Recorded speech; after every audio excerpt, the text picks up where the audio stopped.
there's a recession on the horizon. So, what do we typically see these companies doing right now?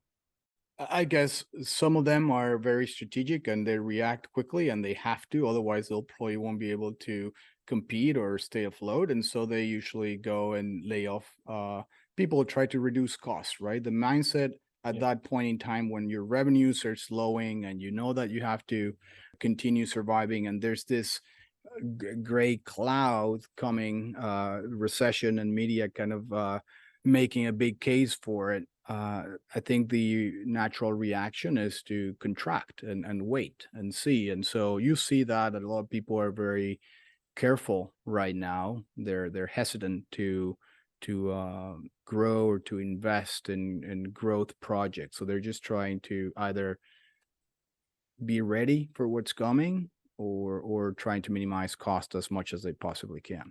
Yeah, hedging their bets a little bit. That's what it appears to Correct. be. But like you said, I don't think that's a surprise. I think that's coming from the middle of the marketplace, because they get squeezed from both sides, right? They can't get supply from their Right. suppliers and they can't get orders from the customers. Right. So they're the ones that hurt the most right now at this point. It's interesting. You said that, it's kind of loosening up as it relates to Asia, but so many of the American companies have been very, very reliant on China over the last 20, 30 years, right? And China has put themselves in the place where they make everything for everybody.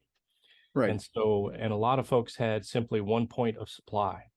How do we, as manufacturers and others, how do we go about reducing our dependence on China, for Well, all I of these? think the pandemic, if you will, showed us that it's not as reliable in general as we usually expected, right? And I think that opened up like the possibility to many companies to start looking beyond one single source or one single supplier and starting to look to diversify their risks really and try to hedge their risks accordingly. So what we're seeing right now in logistics is companies trying to look for other providers or suppliers or manufacturers around the world that could not only give them the quality of the products that they're looking for, but they could also be good alternatives to China.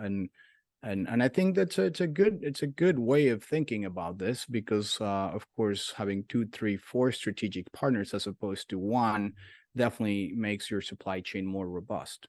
It's pretty easy for a company to make that decision, say we need to diversify.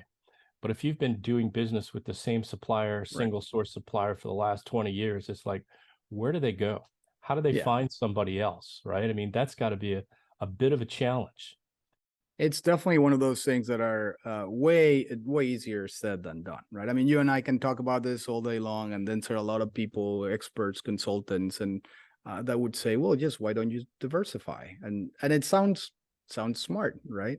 But you're right. It's not as easy. You have long-term relationships, and those relationships are valuable too, right? So, what's the right balance between finding a new supplier without entirely burning your bridges or your ships, right? You want to continue having those meaningful long-term relationships with people that you work with, but you also have to be mindful about what's going on in the world, especially in logistics and supply chain, and you have to be smart about it because you're competing with other companies that are going through the same things, the same issues, the same challenges, but they might be some reacting quicker than others, and I would definitely position them in a better point to compete once the demand comes back up.